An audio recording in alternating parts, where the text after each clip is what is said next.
Bonjour, je suis Magali, bienvenue à vous. Nous continuons la réalisation de notre Junk Journal que j'ai travaillé avec la collection intitulée Pirate Junk Journal et avec les die cuts de la collection Pirate, le tout chez Florju Designs. Je vous remets tous les liens nécessaires dans le descriptif de la vidéo. Nous attaquons une nouvelle page. Dans mon album, elle se situe en 4e position. Et nous allons utiliser la chute du transparent que nous avons installé sur une autre page que nous avions découpée de façon accidentée pour venir l'installer sur cette double page à gauche. Normalement, vous n'avez aucune découpe à faire puisque c'est une chute, mais si vous repartez avec un nouveau morceau, la hauteur est de 21 et la largeur du coup, eh bien, vous mettez ce que vous souhaitez. Mais idéalement, pas plus de 7 cm. Cette fois-ci, j'ai opté pour du double face pour fixer ce transparent et créer ma pochette. On fait attention au sens des motifs et on applique le ruban en haut, en bas et sur la gauche.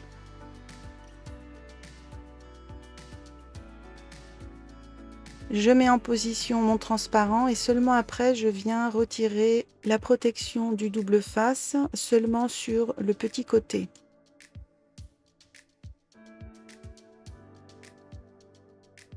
Une fois que c'est en place, on retire tranquillement le reste.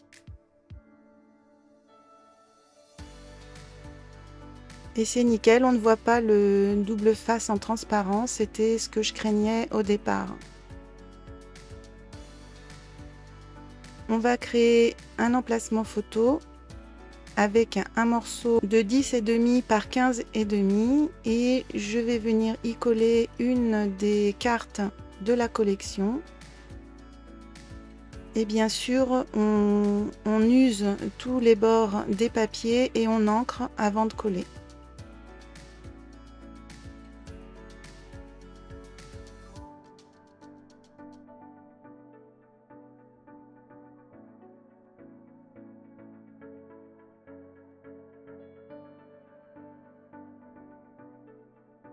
Sur la page miroir, j'avais déjà collé une étiquette de la collection et je viens compléter en faisant une petite composition.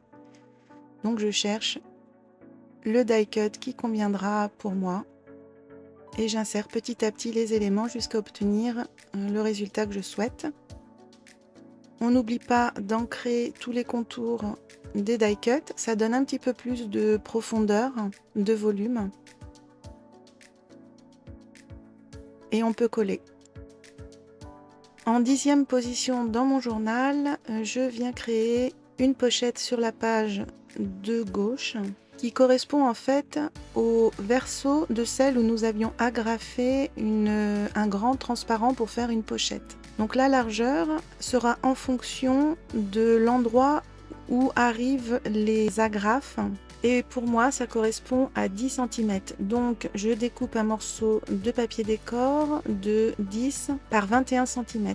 Et nous créons des encoches sur le côté droit du papier à 5 cm du haut et du bas. J'utilise la planche enveloppe, mais vous pouvez tout à fait réaliser cela avec d'autres perfos.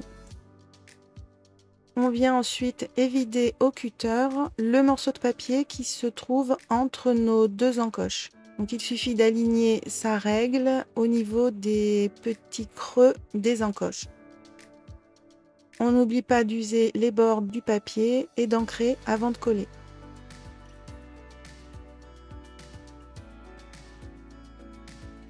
Et pour le collage, c'est très simple, on fait un filet de colle sur les bords de la pochette, en haut, en bas et à gauche. On se met bien bord à bord. Alors j'insiste bien, je prends le temps parce qu'en fait, il y a le dos des agrafes en dessous et ça met un petit peu plus de temps pour bien prendre. Alors je me suis rendu compte après coup que je n'ai pas pris en vidéo la création du livret photo que je destine à cet emplacement. Sur la vidéo, j'ai simplement glissé un gabarit de photo. Mais sachez que donc j'ai pris un morceau de 21 par 15,5. Sur les 21, j'ai plié en deux. Et ensuite, sur la face du livret, je suis venue coller une carte de la collection. Et comme pour tout le reste, les bords des papiers sont usés et ancrés. Pour la page de droite, j'ai décidé de mettre également une petite pochette, mais une de celles toutes faites dans la collection de Aude. Je trouvais amusant de reprendre la tête de pirate du papier de fond sur la pochette. Donc il suffit simplement de marquer les plis des pattes de collage qui sont intégrés dans la pochette. On marque bien les plis. On encre et on use les contours du papier. On colle la pochette centrée sur la page vers le bas, étant donné qu'elle est plus petite que la page. Pour changer, on va créer un livret avec des feuillets agrafés à l'intérieur pour du journaling par exemple. Et on viendra cacher les agrafes avec une petite compo sur le dos. Et le devant, il y aura une carte de la collection comme d'habitude. La base est un morceau de 21 par 15,5 et sur les 21, on plie en deux. On n'oublie pas d'user et d'ancrer les bords des papiers. On peut coller la carte sur le devant du livret. Il y a 3 feuillets de 10 par 15, c'est de la récup des cahiers scolaires. On abîme également les bords comme on peut. Et moi, je choisis de les salir, entre guillemets, c'est-à-dire de venir faire des taches. Vous prenez une pochette plastique transparente de bureau, vous déposez dessus un peu d'encre aquarellable, alors soit avec un stylo, un pinceau, un feutre, ça peut être aussi des encres liquides que vous pchitez. Ensuite, on vaporise un petit peu d'eau dessus et on vient appliquer les feuillets par-ci par-là, on tapote et on vient transférer l'encre, la peinture sur nos feuillets sous forme de taches, de traînées. On revient dessus, si c'est pas assez, on recommence jusqu'à obtenir le résultat escompté. Ensuite, si vous en avez, vous pouvez sécher les feuillets avec un heat gun. Donc c'est un appareil qui peut monter très fort en température et qui sert dans les loisirs créatifs entre autres pour faire fondre des plastiques ou des poudres spéciales. Et si vous n'en avez pas, eh bien, il faut laisser votre travail sécher à l'air libre. Je rajoute avec une encre de couleur marron quelques taches supplémentaires qui n'auront pas tout à fait la même forme ni la même profondeur de couleur que celles très délavées qui sont sur le papier pour l'instant. Voici ce que cela donne. On voit bien le contraste entre les deux. On réunit nos petits feuillets et on va venir les agrafer sur le haut à l'intérieur du livret, sur le volet droit. On s'assure que rien ne dépasse, que le livret ferme bien et on vient poser 2 agrafes. Pas trop haut pour pouvoir les cacher facilement par l'arrière. Et pour les cacher justement, une petite composition. Ici, un morceau de chute de papier un peu déchiré, de la bonne largeur et puis quelques die cuts assemblés. On n'oublie pas d'ancrer les éléments avant de les coller.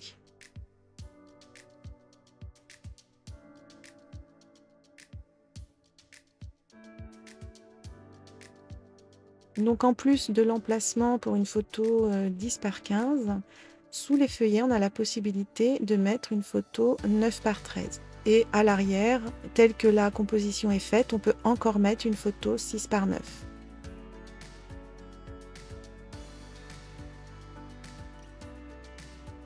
Si on le souhaite, on peut rajouter une petite composition sur la pochette. Et on passe à une nouvelle double page, la 14e pour moi dans mon journal. Sur la page de droite, une petite composition d'étiquettes, dont l'une que j'ai agrandie. Elle fait 7 par 9 de hauteur. On n'oublie pas d'ancrer et d'user les bords avant de coller et surtout on ne met un filet de colle que sur le bas des éléments pour pouvoir insérer des emplacements photos, dont un grand de 10,5 par 15,5 et une carte qui était comprise dans la collection. Elle fait à peu près 10 de large sur 12 de hauteur. Je laisse la page de gauche libre pour pouvoir y coller plus tard une photo. Nouvelle double page qui est en 7e position dans mon journal. Il n'y a aucun design dans le fond et c'est parfait parce que je vais y faire des passants pour y glisser des emplacements photos. J'en prévois un par page et ils font 16 cm sur 11 cm, recouverts en surface par un papier décor de 10,5 par 15,5. On abîme les papiers et on encre. Le passant fait 4 cm de large sur toute la hauteur du journal, soit 21, et je viens mettre dessus un papier à motif déchiré d'un côté. Bien sûr, on encre avant de coller et ensuite j'installe le passant en en collant uniquement que le haut et le bas. Et je ne viens pas totalement au milieu de la page puisque il faut quand même que l'emplacement photo qui viendra en dessous puisse se voir des deux côtés du passant. Donc je me décale très légèrement vers la droite. Vous pouvez tout à fait mesurer avant de coller, moi je fais à l'œil. Je colle à présent mon papier à motif sur le dessus de mon emplacement photo.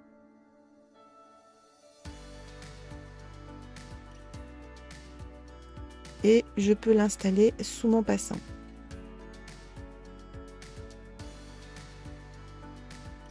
Sur la page de gauche, je fais la même chose en miroir avec un autre papier à motif qui, je trouve, va parfaitement avec le premier et je procède de la même façon. Mon papier à motif, je le déchire un petit peu. Je regarde à peu près la hauteur du personnage pour que ça ne jure pas trop avec celui déjà en place. Donc je retaille mon papier. Un papier pour faire le passant de 4 cm de large par toute la hauteur. Je trouve que le papier décor est un petit peu trop large, il mange un peu trop sur le passant, donc je le retaille légèrement. On pense bien à user nos papiers et à les ancrer avant de les coller.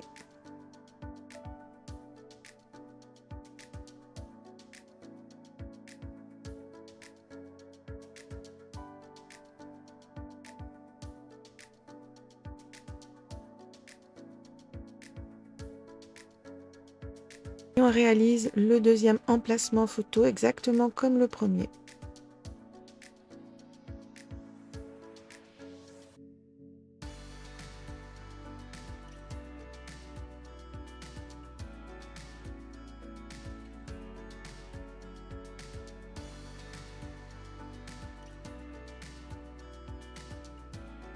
On installe tout ceci comme précédemment. Donc là, par contre, on se décale légèrement vers la gauche. Cette fois-ci, je fais un petit marquage au dos. Ce sera plus rapide et plus précis.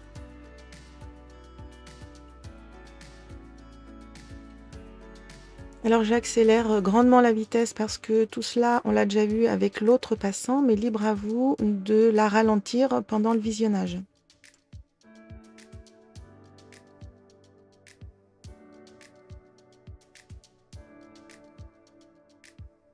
J'ai envie de rajouter un petit quelque chose, donc je cherche dans mes die cut, dans les étiquettes, et je fais différents essais. J'ai finalement opté pour l'étiquette bleue de la collection que j'ai pliée en deux et je rajoute sur le dessus un die cut. Bien sûr, on encre avant de coller.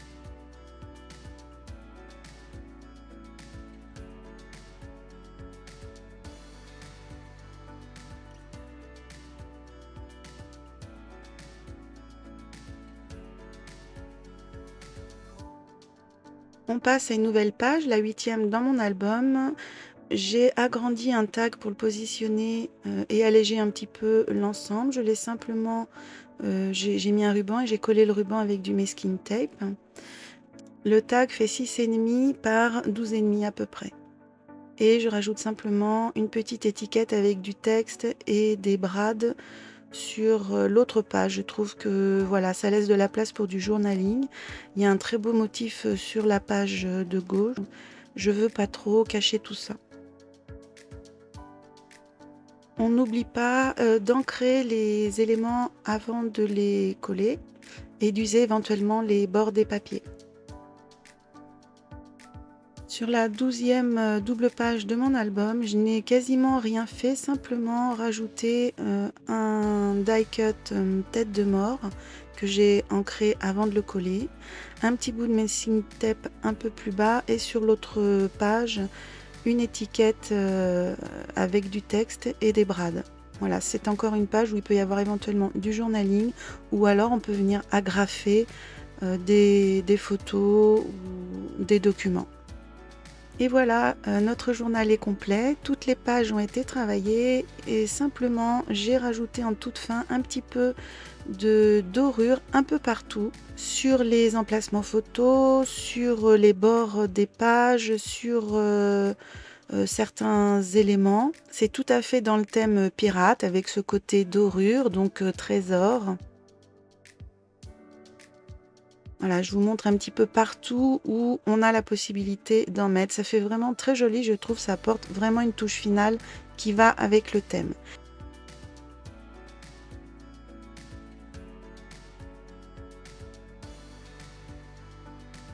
J'ai utilisé une cire Inca Gold. J'ai pas mal travaillé ce produit sur différents supports il y a quelques années de cela. C'est un bel atout de création générale et dans le scrap que moi je pratique en particulier.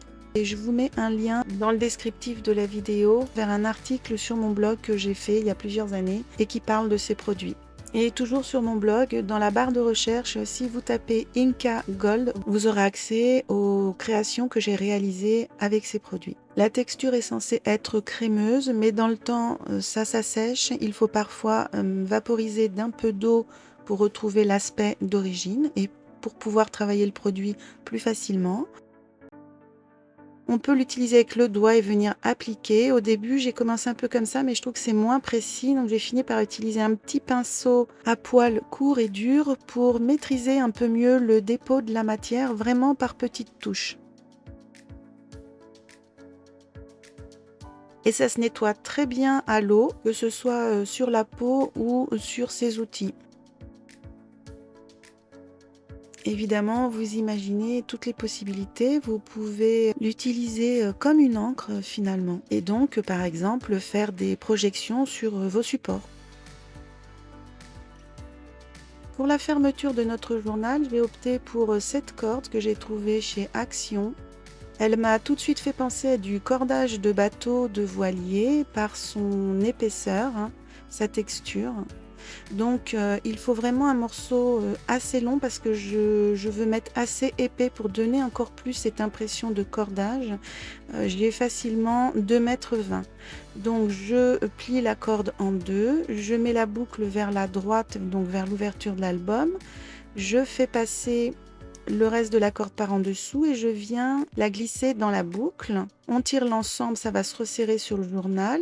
Je déplace un petit peu cette boucle dans le milieu du journal. Je refais un tour avec la corde et je viens passer au niveau de la boucle un seul morceau de corde.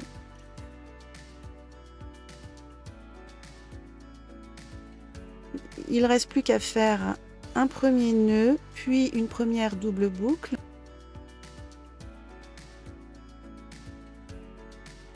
Et comme il y a beaucoup de longueur, on peut refaire une deuxième double boucle. J'ai fait cette trouvaille il n'y a pas longtemps, justement parce que j'avais des rubans trop longs. Et du coup, je trouve ça très joli. Ça apporte un peu plus de matière au nœud. Ce tutoriel est terminé. N'hésitez pas à partager vos versions. Et moi, je vous dis à bientôt pour une prochaine création.